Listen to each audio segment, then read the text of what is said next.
Om Om Burbuak Soah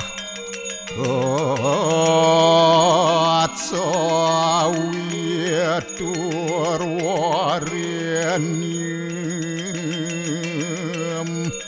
Borgu Dewa Siadiamahi Diwayonah Paracu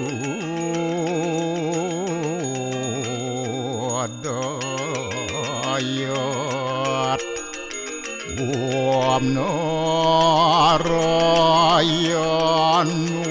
Yawidam Sarum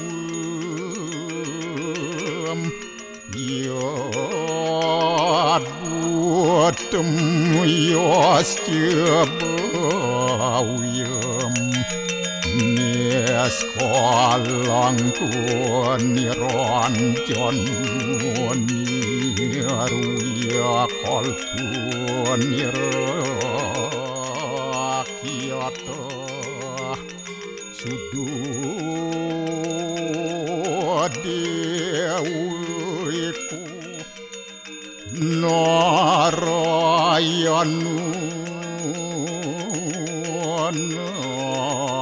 Naduyatyu Astiakasit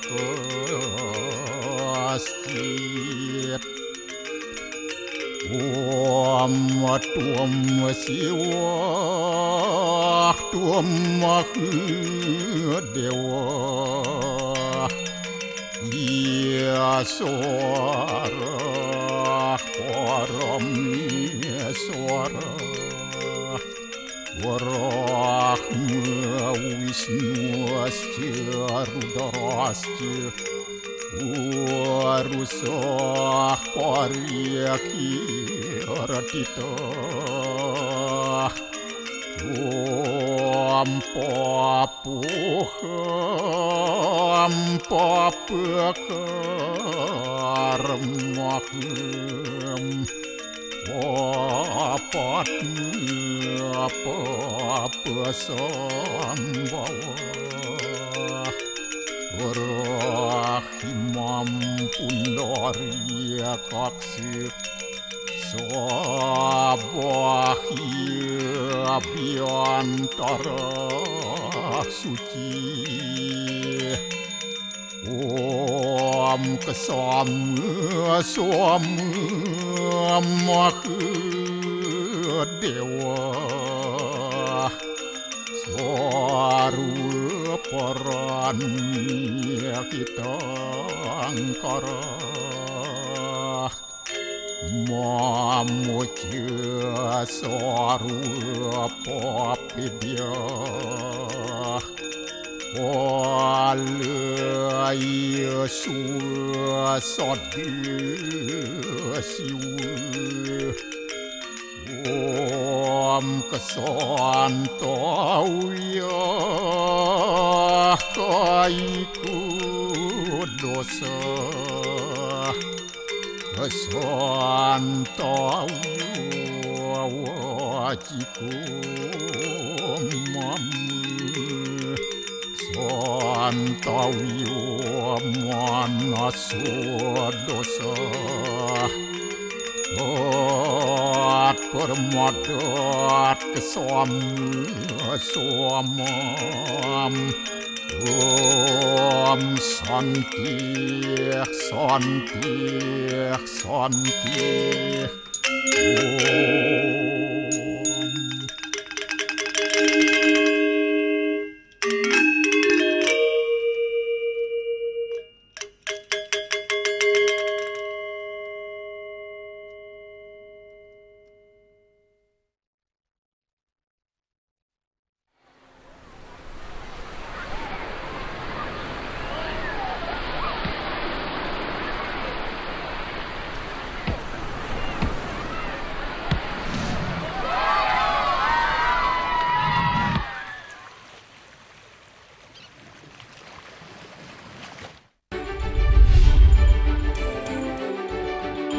Pesawat Lion Air rute Solo Jakarta mengalami pecah ban setelah mendarat di Bandara Soekarno-Hatta.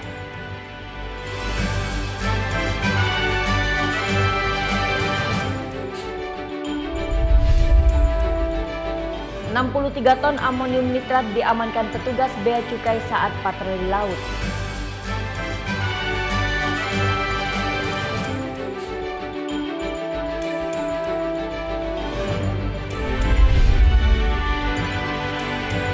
Masa dari berbagai ormas datangi Mapolda Bali untuk menanyakan kasus Munarman.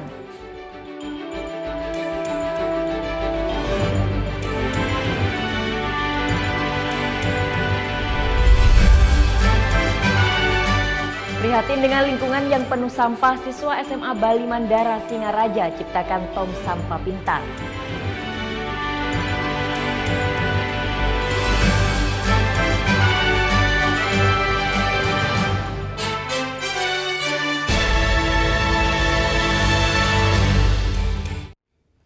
Om Swastiastu. Halo selamat pagi pemirsa, Net Bali kembali hadir menyapa Anda dengan membawakan sajian berita terhangat dan inspiratif. Bali Story kali ini menghadirkan sejarah meletusnya Gunung Batur. Walaupun memiliki ketinggian kurang dari 2000 meter dari permukaan laut, Gunung Batur pernah meletus dengan sangat dahsyat dan menyebabkan desa Batur dan pura harus dipindah.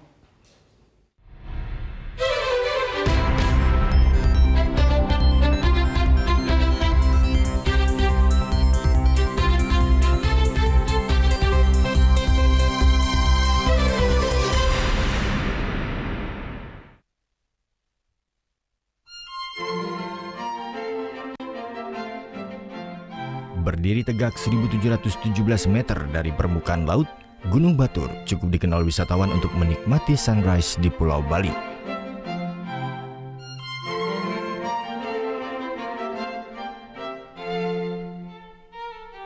Pemandangan Danau Batur yang berada di sisi sebelah timur pun tidak kalah menariknya. Geolog Belanda Van Bemmelen menyebut Danau Batur sebagai salah satu kaldera terbesar dan terindah di dunia. Dengan luasan mencapai 16,6 km persegi, Danau Batur di Kecamatan Kintamani Bangli ini merupakan danau kaldera terluas kedua di Indonesia setelah Danau Toba di Sumatera Utara. Para ahli memperkirakan sebelum pembentukan kaldera yang ada saat ini, Batur Purba adalah gunung yang sangat besar dan tinggi. Gunung api ini bahkan diperkirakan jauh lebih tinggi dibanding Gunung Agung. Sekitar 29.000 tahun yang lalu, letusan dahsyat menyebabkan sebagian kerucut Batur Purba hilang dan terbentuk kaldera. Letusan dahsyat tersebut kemudian memunculkan gunung api baru yang sekarang dikenal sebagai Gunung Batur. Kaldera kedua yang terbentuk di bagian timur gunung kemudian digenangi air sehingga membentuk danau yang kini dikenal dengan nama Danau Batur. Gunung Batur telah berkali-kali meletus. Kegiatan letusan Gunung Batur yang tercatat dalam sejarah dimulai sejak tahun 1804 dan letusan terakhir terjadi tahun 2000. Sejak tahun 1804 hingga 2005, Gunung Batur telah meletus lebih dari 20 kali dan paling dahsyat terjadi pada tahun 1926. Letusan Gunung Batur itu membuat aliran lahar panas menimbun desa Batur dan pura ulun Danau Batur. Meletusnya Gunung Batur tahun 1926 merupakan penyebab pindahnya Pura Batur dan Desa Batur yang telah berulang kali didera bencana letusan. Perpindahan ini tidak hanya dari segi manusia, tetapi juga dilakukan pemindahan sarana-sarana yang terkait dengan Pura dan Desa Batur kuna diselamatkan ke tempat yang aman. Kekuatan alam sulit untuk dihalangi. Dan pada tanggal 3 Agustus 1926, Gunung Batur kembali mengguncang dengan hebat dan memuntahkan lahar. Dalam keadaan ini, masyarakat mulai melakukan pemindahan terhadap harta benda dan perlengkapan pura yang masih tersisa. Pada tahun 1927, pembangunan Pura Batur mulai dilakukan secara bertahap di Karanganyar. Beberapa bagian masih tetap menggunakan bagian pura yang selamat dari pura lama.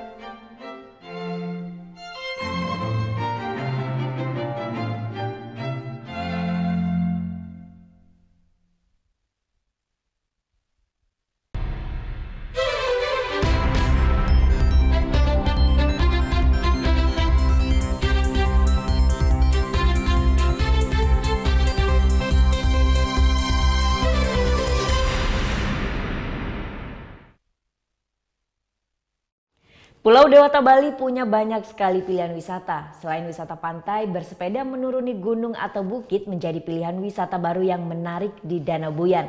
Ya, olahraga sambil menikmati pemandangan. Kenapa tidak?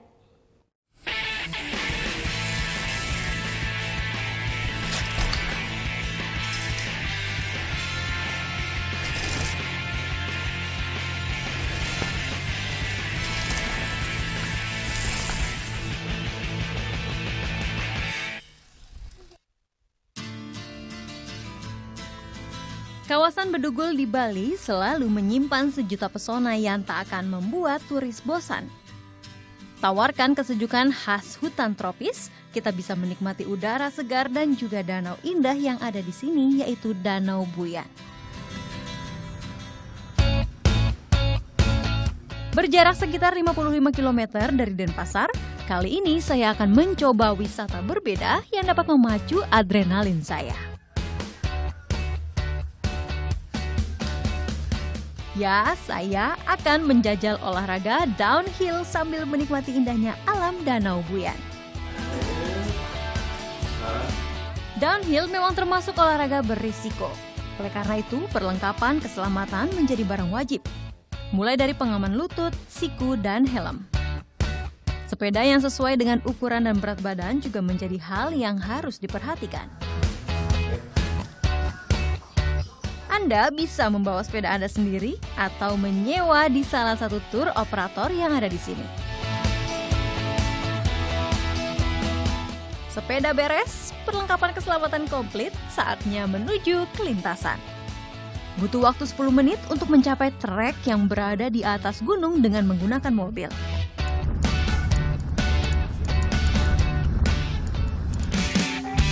Ada 8 pilihan lintasan atau jalur yang bisa kita coba di Bali Bike Park ini.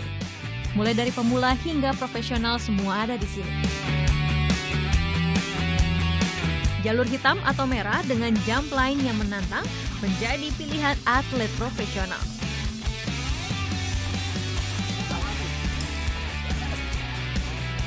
Nah, sebagai pemula, trek biru menjadi pilihan saya.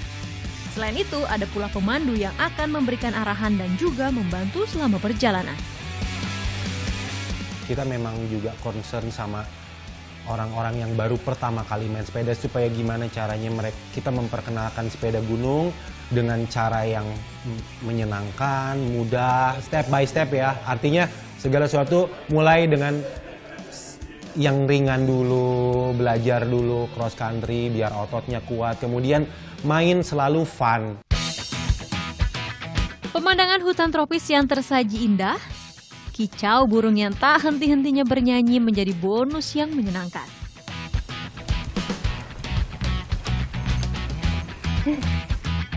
Ya, ternyata di jalur berwarna biru untuk pemula ini pun ada beberapa trek yang agak menantang seperti yang baru saya coba tadi. Tetapi yang perlu diingat adalah kita harus merem sedikit, lalu mengikuti flow dari alurnya dan membukukan badan agar lebih seimbang. Sekarang saya bakal lanjut lagi mencari tantangan yang lainnya. Yuk!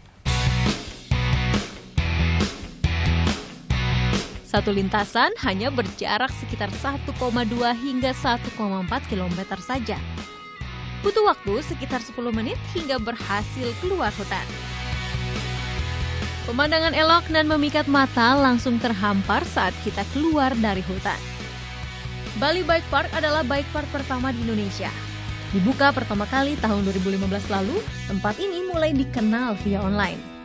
Sayangnya, belum banyak komunitas sepeda Indonesia yang datang dan menjajal kemampuan di trek ini. Wisatawan asing asal Eropa, Kanada, dan Amerika malah menjadi pelanggan kawasan wisata adrenalin satu ini.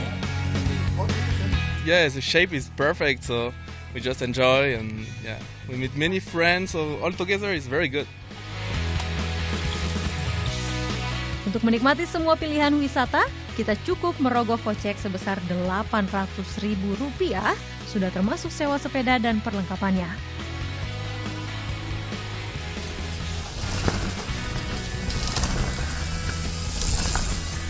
Gita Natalia, Dewa Priawan melaporkan untuk NET.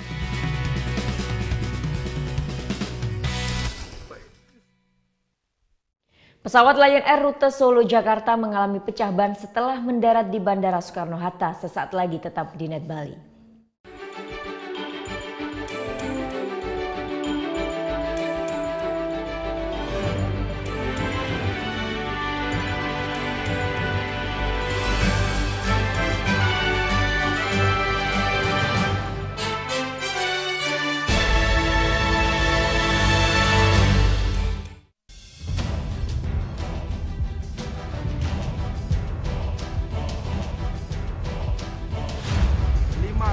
Peringatan bahaya permukaan merah.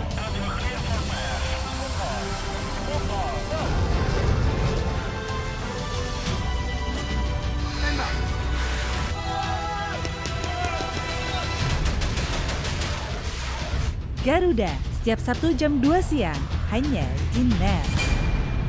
You are watching Net, and happy anniversary! Hi, I'm Celine Dion, and you are watching Net. What's up, y'all? It's your man Tyrese Gibson. Salamat. Ulang Tahun. You're watching Net, Salama Ulang Tahun. Awali keceriaan pagi Anda dengan ragam berita terkini. Yes, selamat pagi. Ya, berdasarkan data dari Komnas Perlindungan Anak, kurun waktu 2014 hingga 2015 ada 196 kasus penculikan dan jumlah ini jadi alarm terutama bagi para orang tua untuk waspada. Serta informasi menarik dan inspiratif yang dikemas dengan santai. Untuk menyambut turis muslim dari berbagai negara, ini Korea Selatan hadirkan wisata ramah muslim. Indonesia Morning Show, hanya di Net. Redaksi Net 10 kembali menyiapkan rangkaian informasi penting dan menarik. Di tengah kesibukan beraktivitas pagi, kami merangkum berita harian terkini secara padat serta informatif untuk menambah wawasan Anda. Komunitas sampah Asah di Bandung, Jawa Barat ubah sampah jadi rupiah. Ada yang unik dari Sidrap, Sulawesi Selatan. Di sana ada namanya pateke. Ya, bukan dengan mesin ya, Engine pateke ini andalkan tenaga kuda untuk membawa hasil panen. Terima kasih dan selamat beraktivitas. Net 10, hanya di Net. Get up.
Pesawat Lion Air rute Solo Jakarta mengalami pecah ban setelah mendarat di Bandara Soekarno-Hatta. Akibat insiden ini beberapa jadwal penerbangan sempat mengalami penundaan karena landasan ditutup sementara.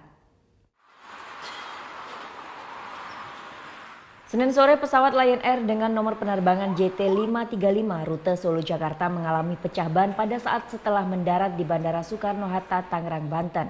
Sebanyak 2 ban yang ada di sayap sebelah kanan pecah. Mendapat informasi tersebut, petugas Air Safety bersama petugas pemadam kebakaran bandara langsung mengevakuasi 210 penumpang. Tidak ada korban jiwa dalam peristiwa itu. Jadi setelah mendarat dari runway 07 left, terus kemudian dia keluar, timbul ledakan, dan kemudian pesawat berjalan terus menuju ke parking stand di Terminal A. Akibat insiden tersebut, beberapa jadwal penerbangan mengalami penundaan. Pihak Komite Nasional Keselamatan Transportasi masih melakukan investigasi atas kejadian ini. Dibutuhkan 2 jam untuk mengevakuasi pesawat Lion Air yang mengalami pecah ban.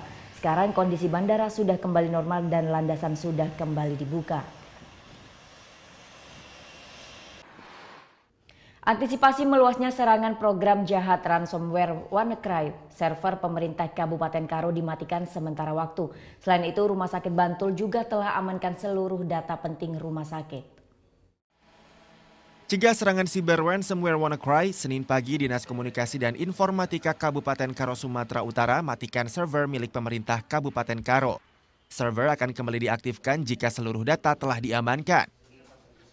Selain itu, Rumah Sakit Umum Daerah Panembahan Bantul Senin sore tingkatkan penguatan pengamanan jaringan internet. Akses internet ke sejumlah komputer telah diputus sementara. Data-data penting juga telah disalin dan dipindahkan ke tempat yang lebih aman. Meski begitu, langkah antisipasi serangan ransomware WannaCry ini tak mengganggu pelayanan pasien rumah sakit. Alhamdulillah di Rumah Sakit Umum Panembahan Senopati Bantul tidak menjadi masalah berarti. Dalam arti bahwa aplikasi yang kita jalankan, semua sistem informasi manajemen rumah sakit yang kita laksanakan tidak terkena dampak langsung dari cyber itu, virus itu. Sebelumnya program jahat ransomware WannaCry sempat menyerang Rumah Sakit Darmais, Jakarta. Sejumlah file tak dapat diakses. Peretas juga meminta sejumlah uang tebusan sebesar $300 Amerika atau setara 4 juta rupiah. Tim Liputan melaporkan untuk NET. Wakil Presiden Yusuf Kala anggap serangan perangkat lunak WannaCry sebagai sebuah kejahatan. Serangan cyber ini patut diantisipasi masyarakat. Ini berbahaya. Jadi memang prinsip internet itu sampah masuk, sampah keluar. Ada yang masukkan sampah ke dalam sistem, virus sistem, jadi virus lah semuanya. Ya, sama dengan kalau kumpul-kumpul begini, ada yang batu, ya bisa-bisa ada yang kena batu yang lain kan. Seperti itulah kira-kira yang terjadi. Tapi ini kejahatan tentu. Beralih ke informasi lain, terpidana pembunuh polisi Aibda Wayan Sudarsa, Sarah Connor, mendapat tambahan hukuman lebih berat 1 tahun penjara setelah dirinya mengajukan banding. Hukum Pengadilan Tinggi menyatakan Sarah terbukti bersalah melakukan tindak pidana bersama-sama melakukan kekerasan hingga korban meninggal dunia. Terpidana pembunuhan Aibda Wayan Sudarsa yang tak puas atas vonis 4 tahun penjara mengajukan banding ke Pengadilan Tinggi Bali. Wanita asal Australia ini berharap Hakim Pengadilan Tinggi bisa mengurangi hukumannya karena ia merasa tidak bersalah atas kasus pembunuhan tersebut. Namun dalam sidang putusan banding di Pengadilan Tinggi Bali Senin siang, Ketua Majelis Hakim Sutoyo justru menambah 1 tahun masa hukuman Sarah. Menjatuhkan pidana kepada terdakwa oleh karena itu dengan pidana penjara selama 5 tahun.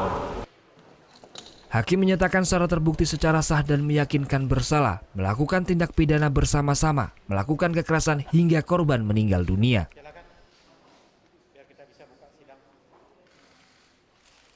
Hakim Pengadilan Tinggi menilai vonis di Pengadilan Negeri terlalu ringan dan akhirnya menambah hukuman Sarah menjadi 5 tahun penjara. Ketua Majelis Hakim memberi kesempatan kepada Sarah untuk mengajukan kasasi jika keberatan atas putusan ini. Anggota Polsek Kuta Aibda Wayan Sudarsa ditemukan tewas saat bertugas di Pantai Kuta tanggal 17 Agustus silam. Dari hasil penyelidikan, polisi akhirnya menangkap sepasang kekasih David James Taylor dan Sarah Connor sebagai tersangka pembunuhan. Dari proses rekonstruksi, terungkap motif pembunuhan ketersinggungan korban yang dituduh mengambil dompet tersangka sehingga terjadi perkelahian hingga pembunuhan. Muhammad Hasanuddin melaporkan untuk NET. 63 ton amonium nitrat diamankan petugas Bea Cukai saat patroli laut. Sesaat lagi tetap di NET Bali.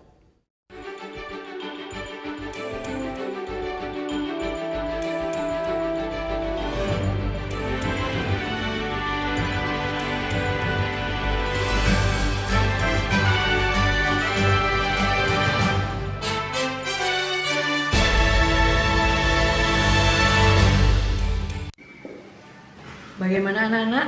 Ada yang tahu? Anime! Gosip Indonesia. Dan meresahkan warga Indonesia. Oh, so sweet. Top Chart Music minggu ini. Tayangan sehat adalah tayangan yang menghibur sekaligus memberikan informasi yang berguna dan bermanfaat bagi masyarakat. Get up.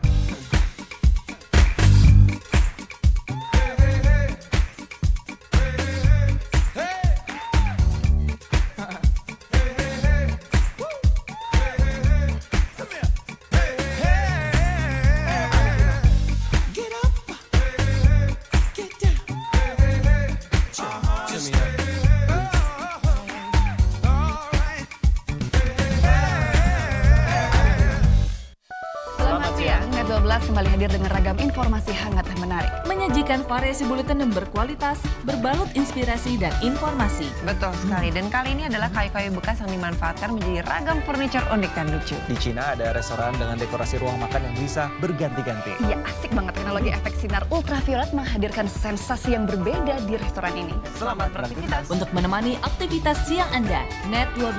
Setiap hari jam 12 siang, hanya di Net. Melepas penat dengan aksi para komedian favoritmu. Lu sekolah di mana sih? Mau apa? Orang lain tuh pakai centong, apa kayak lu cenok semen gimana sih? Liatin terus, titiknya lihat. Anda udah mulai puyeng? Oke, bangun. Ngapain sih? Hipnotis. Diam aja lu, Ron. Nih bukain dong, gua panas. Tada! Selamat menonton dan semoga bisa menahan tawa. Komedi Nightlife hanya di Net. You are watching Net and happy anniversary. Hi, I'm Celine Dion and you are watching Net. What's up, y'all? It's your man Tyrese Gibson. Salamat Ulang Tahun. You're watching Net Salama Ulang Tahun.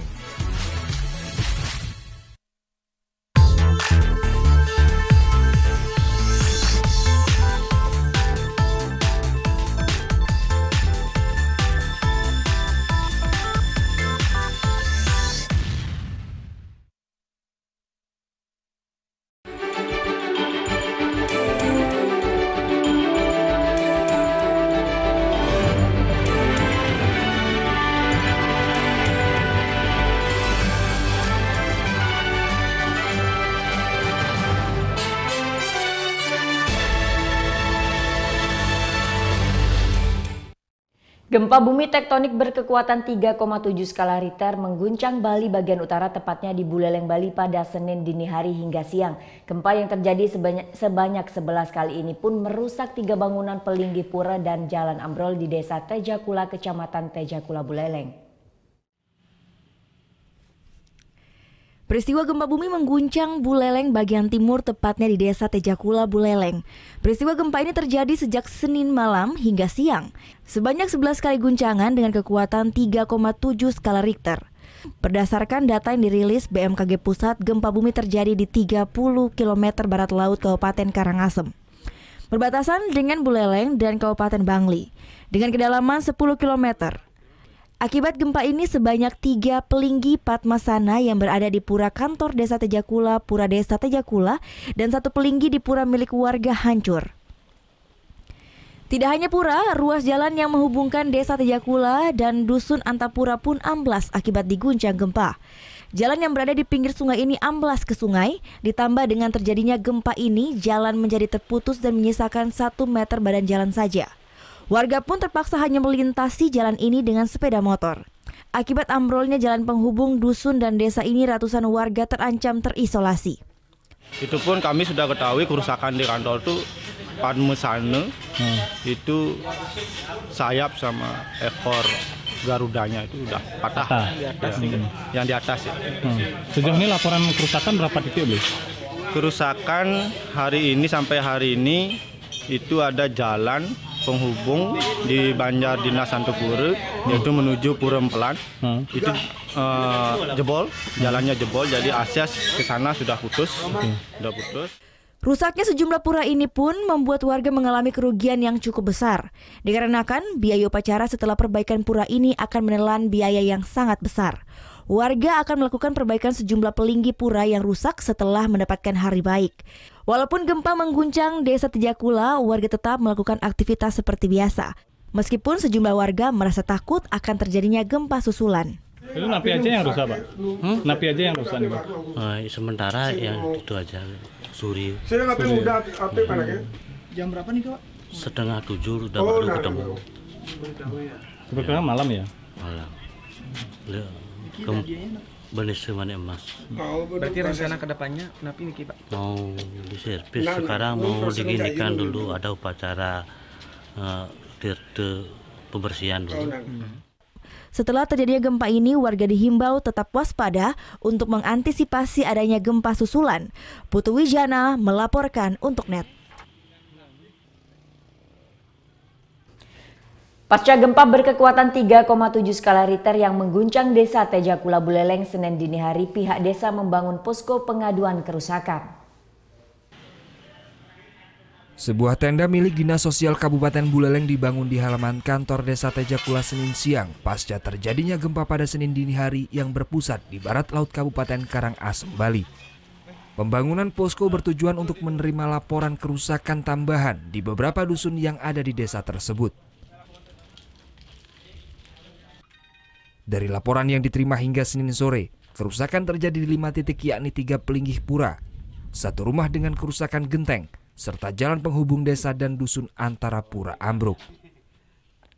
Selain memasang tenda, kepala dusun dan klien adat juga akan melakukan penyisiran di wilayahnya untuk mengetahui langsung kerusakan yang terjadi. Dibangun posko pengaduan seperti ini di kantor desa, dan agar bekerjasama dengan klien adat supaya menghimbau masyarakat untuk waspada dan apabila terjadi agar segera menuju ke tempat yang lebih aman, yang aman atau yang di luar rumah atau kita menyarankan ke lapangan sepak bola. Ya, karena ada lapangan sepak bola, nanti kalau ada apa-apa kita akan pasang tenda yang lebih besar untuk dapur umum bila memungkinkan. Ya. Sementara itu, Kepala BPBD Buleleng Made Subur telah melakukan pengecekan terhadap sejumlah pelinggih yang rusak akibat gempa yang terjadi pada Senin dini hari. Kerusakan ini nantinya akan dilaporkan ke BPBD Provinsi Bali. BPBD Buleleng menghimbau masyarakat tidak perlu khawatir. Namun masyarakat di sekitar Kecamatan Tejakula diminta tetap waspada terutama pada malam hari jika terjadi gempa susulan. Apabila terjadi model gempa, kejadian bencana seperti ini, baik itu terdampak tsunami maupun tidak, kita dari BPBD selalu karena negara harus hadir di tengah masyarakat tatkala masyarakat memerlukan dan memberikan pertolongan kepada masyarakat. Akibat bencana gempa pada Senin dini hari, warga Tejakula Buleleng mengalami kerugian hingga mencapai puluhan juta rupiah. Putu Wijana melaporkan untuk NET. Patroli Laut Bea Cukai menangkap sebuah kapal dari Malaysia yang akan menyelundupkan 63 ton amonium nitrat ke Maluku Tenggara. Bahan peledak ini rencananya akan digunakan sebagai bom ikan oleh nelayan.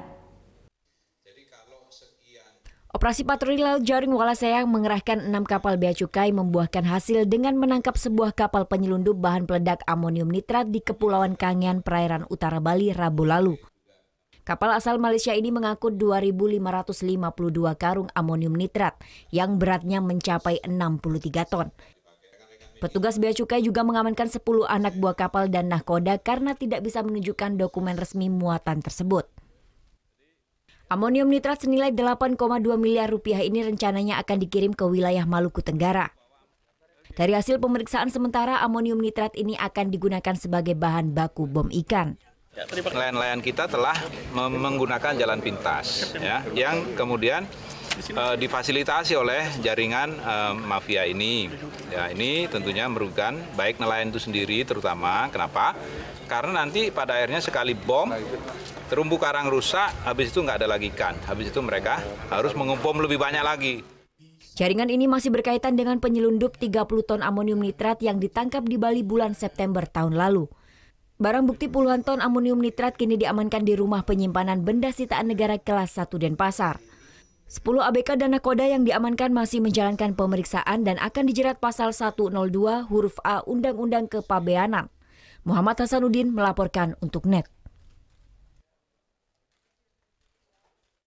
Kantor Imigrasi kelas 1 Denpasar amankan 4 warga negara Cina. Mereka diamankan lantaran diduga menyalahgunakan izin keimigrasian. Kantor Imigrasi kelas 1 Denpasar bersama Dinas Tenaga Kerja Provinsi Bali dan Badan Intelijen Strategis TNI Senin siang mengamankan orang warga negara Cina. Keempat warga negara Cina tersebut diamankan petugas di salah satu servis center produk telepon genggam di sebuah komplek pertokoan Jalan Tengku Umar Denpasar. Mereka diamankan lantaran diduga menyalahgunakan izin keimigrasian. Salah satu dari mereka menggunakan bebas visa kunjungan. Satunya lagi sosial budaya. Satunya lagi menggunakan kitas yang dikeluarkan oleh kantor imigrasi Bekasi. Sedangkan satunya lagi memang dapat izin tinggal tapi pengurusan kitasnya belum dilakukan. Untuk sementara itu yang bisa kita sampaikan sambil menunggu pemeriksaan selanjutnya.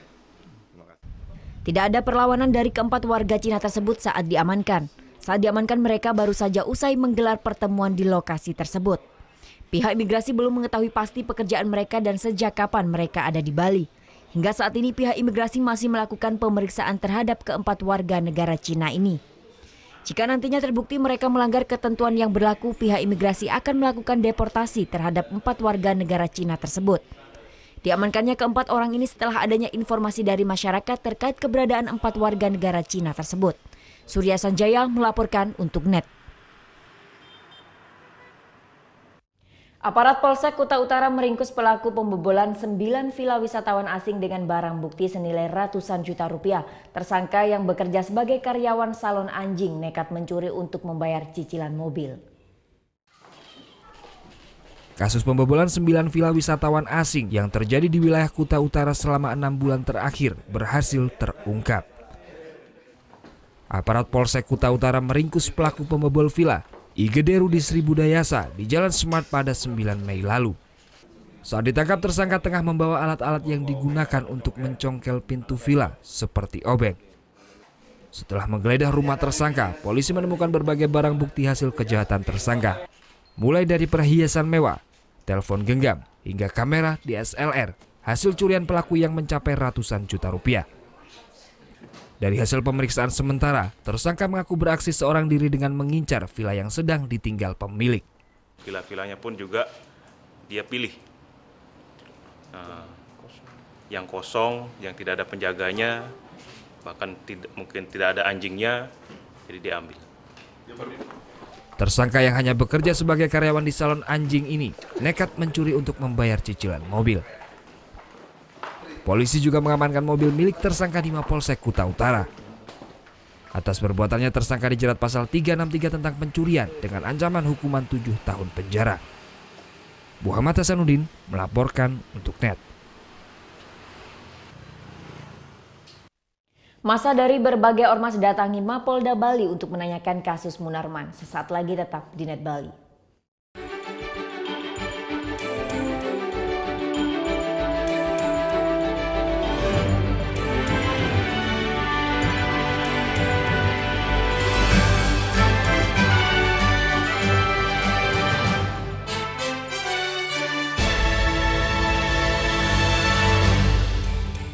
Keberadaan papa bagi keluarga itu sangat berarti.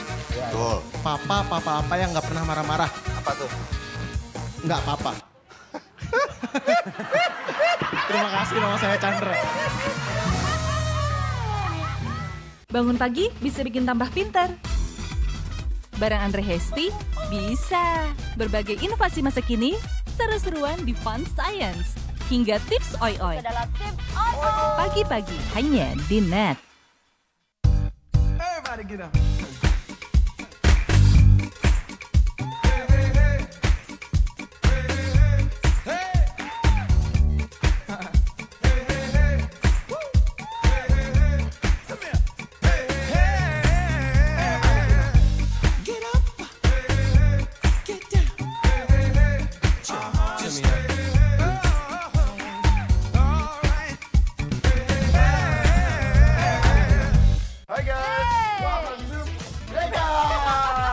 Acara musik nomor 1. Kita mau update tentang nih ya musisi-musisi yang enak banget juga lagunya. Buat nemenin suasana kayak gini nih. Breakout hanya di NET.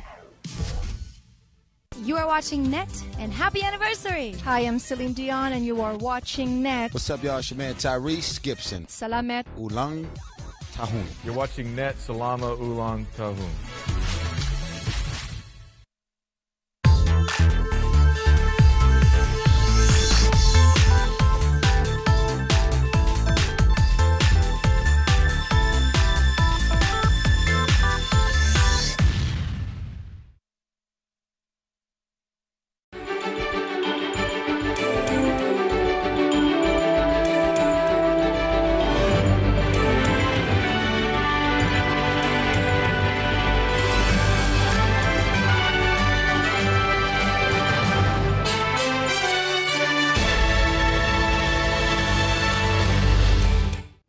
Ya, kembali di Net Bali, masa dari berbagai ormas Senin pagi mendatangi Mapolda Bali. Mereka menggelar aksi damai untuk mempertanyakan kelanjutan kasus penghinaan pecalang oleh juru bicara Front Pembela Islam Munarman. Untuk Indonesia Raya. Sambil menyanyikan lagu Indonesia Raya, Senin pagi puluhan orang dari berbagai ormas berjalan kaki mendatangi Polda Bali. Aksi damai ini untuk mempertanyakan kelanjutan kasus penghinaan terhadap pecalang di Bali yang dilontarkan juru bicara FPI Munarman. 15 orang yang jadi perwakilan massa diterima di ruang rapat untuk menyampaikan aspirasinya. Kita ingin menanyakan tentang kelanjutan proses hukumnya Munarman. Sampai hari ini Polda tidak mengambil langkah apa-apa. Karena masyarakat curiga dengan kita dan curiga dengan kepolisian. Kita ingin menuntaskan persoalan itu agar polisi bisa menyampaikan apa yang sebenarnya terjadi. Polisi mengaku kesulitan melanjutkan kasus karena tersangka utama Hasan Ahmad yang mengunggah video di website milik FPI belum bisa ditangkap. Sejak 28 Februari lalu, polisi bahkan sudah menetapkan Hasan Ahmad sebagai DPO. Jadi karena kita menggunakan undang-undang ITE, jadi tidak bisa misalnya saudara Munarman dulu yang disidik. Harus yang mengupload dulu karena undang-undang ITE yang mengharuskan penguploadnya dulu yang harus diproses. Munarman dilaporkan pada Senin 16 Januari 2017 terkait ucapannya di dalam sebuah video yang diunggah di YouTube dan telah ditetapkan sebagai tersangka. Dalam video tersebut, Munarman membuat tuduhan sepihak yang menyatakan pecalang di Bali melempari rumah penduduk dan melarang umat Islam melaksanakan sholat Jumat. Surya Sanjaya melaporkan untuk NET. Puluhan toko modern tak berizin di kota Singaraja disidak petugas Satpol PP Buleleng. Dalam sidak Senin pagi ini petugas memberi peringatan kepada pemilik toko untuk segera mengurus izin. Jika tidak segera diurus, petugas mengancam akan menyegel toko. Satuan Polisi Pamung Praja Kabupaten Buleleng Senin pagi melakukan sidak ke sejumlah toko modern di kota Singaraja. Sidak dilakukan untuk mengecek perlengkapan surat izin usaha toko modern. Dari total 124 toko baru, 51 unit saja yang sudah memiliki izin usaha. Sisanya sebanyak 73 toko belum mengantongi izin. Kepala Satpol PP Buleleng, Ida Bagus Swatnyana menegaskan akan menindak tegas toko-toko modern jika tidak segera mengurus izin usahanya. Petugas akan memberikan surat peringatan pertama hingga ketiga kali. Jika tetap membandel, toko akan disegel petugas dan dilarang beroperasi. Untuk tindakan tegas, kami akan berikan SP1 dulu, itu 3 hari. Setelah itu ada SP2, juga rasanya 7 hari. SP3, 3 hari. Nah, setelah SP3 ini kita berikan juga tidak, kami diberikan wewenang oleh Undang-Undang 23 tentang pemerintah daerah di pasal 205 untuk penyegelan penyitaan. Jadi kami sudah diberikan wewenang itu. Sejauh ini ada nggak toko yang sudah disegel? Belum, karena kita kan baru ke SP1. Nanti SP3 juga tidak, kita akan lakukan kewenangan itu. Dan ini pun kami sudah laporkan pada Bapak Bupati dan beliau berkenan. Menjamurnya toko modern di Kabupaten Buleleng dianggap mengancam keberadaan pasar tradisional. Awalnya toko modern hanya berjumlah 50 unit. Seiring dengan mudahnya perizinan, ada toko modern yang dinilai memonopoli pasar. Menurut Kepala Dinas Penanaman Modal dan Pelayanan Perizinan Kabupaten Buleleng Putu Karuna, pengurusan izin toko modern saat ini telah dipermudah. Asalkan persyaratan mendirikan toko modern sesuai peraturan yang berlaku. Di tahun 2017, Dinas Penanaman Modal dan Pelayanan Perizinan Buleleng mengharuskan seluruh toko modern memiliki izin usaha toko modern atau yang disebut IUTM. Nah, permasalahannya seperti tadi, Pak. Aturannya jelas, 200 meter antara toko modern. Nah, kita ketahui di lapangan berimpit-impitan. Jadi kita kan tidak berani ya. Nah, kemudian 500 meter dengan pasar tradisional. Nah, ketika itu tidak terpenuhi, ya kita jelas tidak berani kan itu ya. Nah, kecuali tadi betul-betul ada hitam di atas putih yang membenarkan ketika kami menerbitkan izinnya kan itu ya. Jadi kalau sepanjang tidak ada itu kita kan tidak berani. Orang sudah menyalahi ketentuan yang ada. Penertiban toko modern masih akan terus dilakukan oleh petugas Satpol PP Buleleng hingga seluruh toko modern yang ada memiliki izin resmi. Putu Wijana melaporkan untuk NET. 5 pelaku pengguna narkoba berhasil ditangkap Satres Narkoba Polresta Denpasar dengan barang bukti sabu, ganja, dan ekstasi. Disinyalir para pelaku ada keterkaitan dengan jaringan narkoba Lapas Kerobokan. Satuan Reserse Narkoba Polresta Denpasar berhasil menangkap 5 orang pelaku pengguna narkotika. 5 pelaku ditangkap dalam 2 hari dengan barang bukti sabu 2 gram, ganja 7 gram, dan ekstasi 1,5 butir. Total barang bukti senilai Rp4.500.000. Kelima pelaku mempunyai profesi yang berbeda-beda, mulai dari tour guide, juru rias, tukang ojek, hingga kasir sebuah tempat hiburan malam. Kelimanya juga ditangkap di tempat yang berbeda sekitar wilayah Kute dan Seminyak. Satres Narkoba Polresta Denpasar bergerak menangkap para pelaku setelah mendapat informasi dari warga. Disinyalir para pelaku mempunyai hubungan dengan jaringan narkoba Lapas Kerobokan. Berapa hari? Dari hari Senin dan hari Selasa kami mendapatkan 5 pelaku, diduga pelaku, dan saat ini masih dalam pengembangan juga karena indikasinya juga termasuk ke jaringan lapas. Berarti semuanya keterkaitan? Ada keterkaitan ke arah jaringan lapas. Tidak hanya pengguna narkotika, di antara para pelaku diduga ada juga yang menjadi pengedar. Beberapa di antaranya memang sudah menggunakan barang haram ini bertahun-tahun. Berbeda? Pakai sendiri, Pak. Saya pakai sendiri di kos, kerja ya kerja, nggak ada bawa barang begitu kerja. Berapa lama? Udah 2 tahunan. 2 tahunan? Hingga saat ini para pelaku masih diamankan dalam tahanan Polresta Denpasar. Kelimanya dikenai pasal yang berbeda. Pasal 111 ayat 1 Undang-Undang Nomor 35 Tahun 2009 tentang narkoba untuk kepemilikan ganja dan pasal 112 ayat 1 Undang-Undang Nomor 35 Tahun 2009 tentang narkotika untuk kepemilikan sabu dan ekstasi. Kita Natalia Andi Setiawan melaporkan untuk NET. Satuan Reserse Narkoba Polres Buleleng membekuk 1 orang kurir narkoba jenis sabu di Kelurahan Banyuning, Buleleng. Tersangka Komang PA alias Buaya diamankan saat hendak mengantarkan 1 paket sabu ke pelanggannya di kawasan Kota Singaraja. Tersangka Komang PA alias Buaya, warga Kelurahan Banyuning, Singaraja dibekuk oleh jajaran Sat Narkoba Polres Buleleng Minggu malam.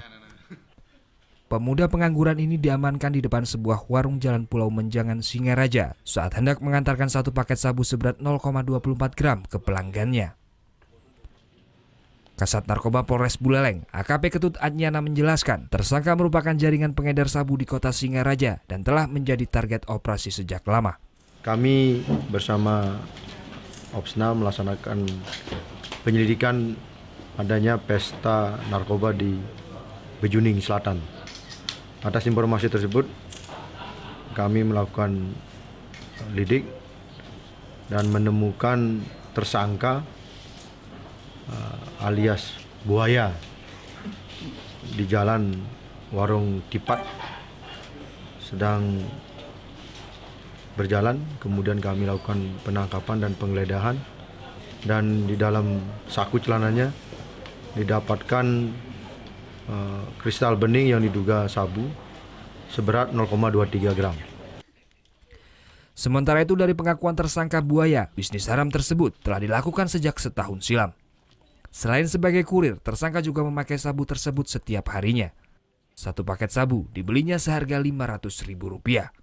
Baru 1 tahun saya. Baru. Sekali antar berapa dapat? Enggak pakai sendiri aja. Berapa beli? Saya terakhir ini beli 500. Udah sejak kapan? Terakhir 1 tahun saya udah berhenti, baru-baru ini saya mengkonsumsi. Hingga saat ini jajaran narkoba Polres Buleleng telah melakukan pengejaran terhadap 1 tersangka lainnya.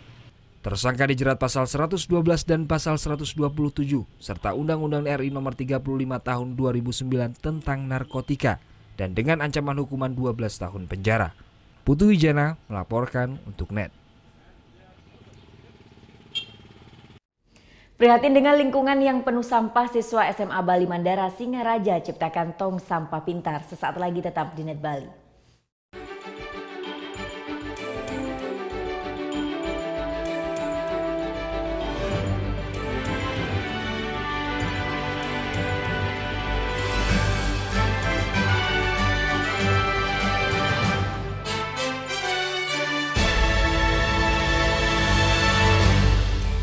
Dan papa bagi keluarga itu sangat berarti. Betul. Papa apa yang nggak pernah marah-marah. Apa tuh? Nggak apa-apa. Terima kasih, nama saya Chandra. Bangun pagi bisa bikin tambah pintar. Bareng Andre Hesti, bisa. Berbagai inovasi masa kini, seru-seruan di Fun Science. Hingga tips oi-oi. Pagi-pagi hanya di Net.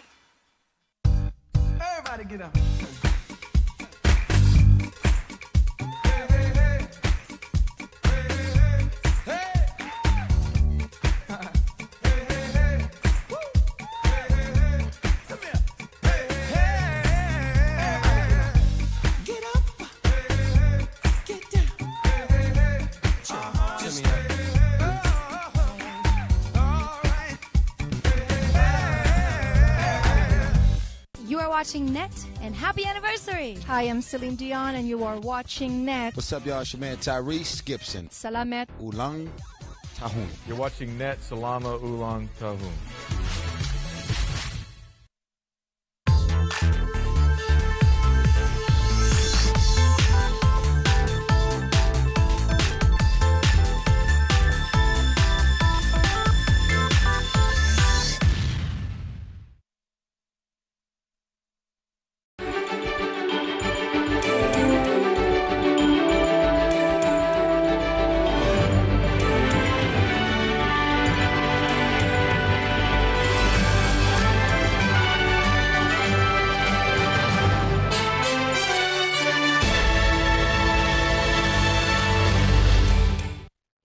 Prihatin dengan lingkungan yang penuh sampah, siswa SMA Bali Mandara Singaraja ciptakan tong sampah pintar yang mampu mendeteksi segala jenis sampah. Berikut selengkapnya.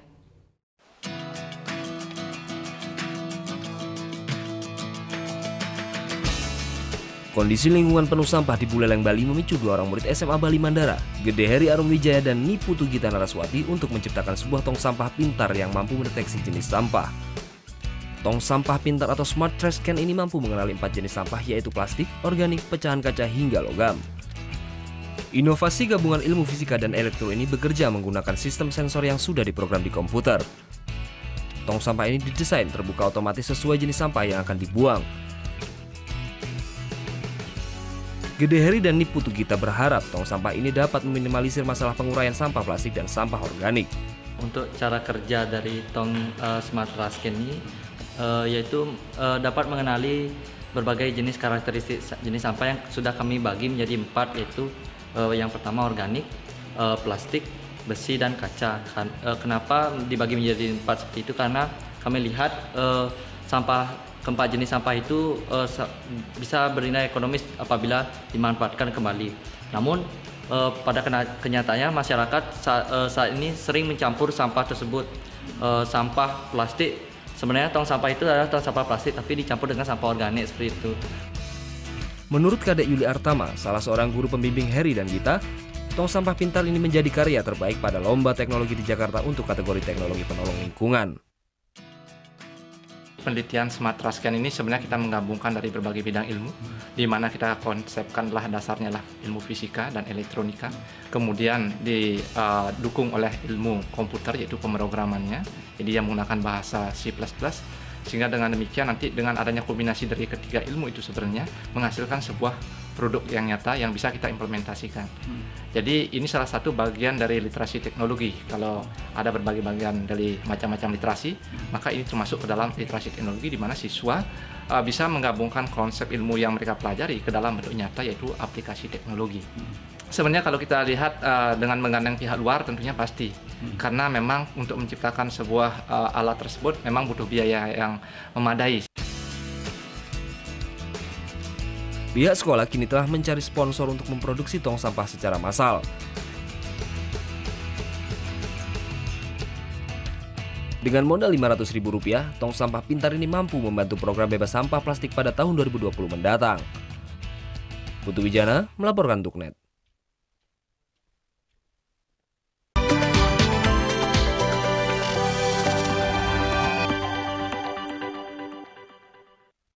Ya, kita ke Jepang. Grandi William Kinsey akan berbagi informasi bagaimana warga di negeri matahari terbit mengolah sampahnya. Yuk segera kita lihat, siapa tahu kita bisa menerapkannya juga di sini biar lingkungan lebih bersih, nyaman, sehat tentunya.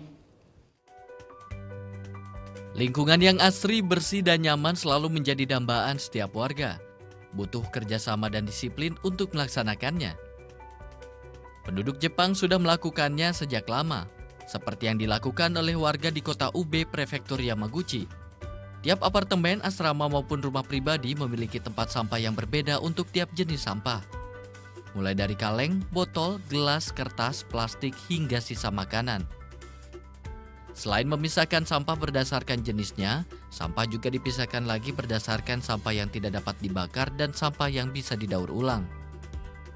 Sampah-sampah ini selanjutnya diletakkan di tempat pengambilan sampah. Dengan pengelolaan sampah yang tepat, kota tetap bersih, asri, dan nyaman ditinggali.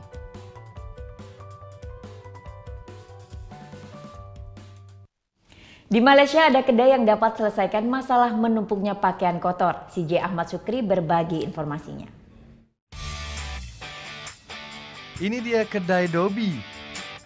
Kedai ini menyediakan layanan cuci baju sendiri. Caranya mudah, tukarkan uang dengan koin di mesin khusus ini. Selanjutnya, masukkan pakaian kotor ke dalam mesin cuci. Pilih temperatur air sesuai dengan seberapa kotor pakaian. Masukkan koin sejumlah yang tertera di mesin, dan biarkan mesin cuci bekerja. Semua kebutuhan mencuci di kedai ini disediakan gratis, seperti deterjen dan pelembut baju ini. Dalam waktu kurang dari 1 jam, pakaian bersih dan kering bisa segera dibawa pulang.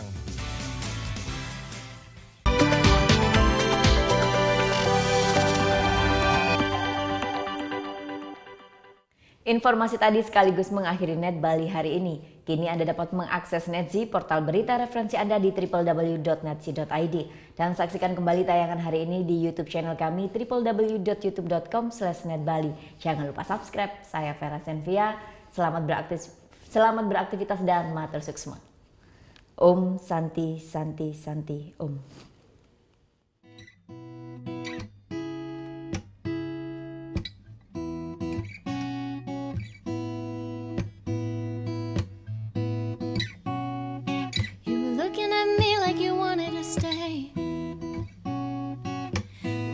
Saw you yesterday. I'm not wasting your time, I'm not playing no games. I see ya. Who knows the secret tomorrow will hold? We don't really need to know. 'Cause you're here with me now, I don't want you to go. You're here with me now, I don't want you to go. Maybe we're perfect strangers. Maybe it's not forever. Maybe tonight will change us. Maybe we'll stay together. Maybe we walk away. Maybe we realize we're only human. Maybe we don't need no reason. Maybe we're perfect strangers. Maybe it's not forever. Maybe tonight will change us. Maybe we stay together. Maybe we walk away. Maybe we realize we're only human. Maybe we don't need no reason why. Come on, come on, come over. Maybe we don't need no reason why. Come on, come on, come over.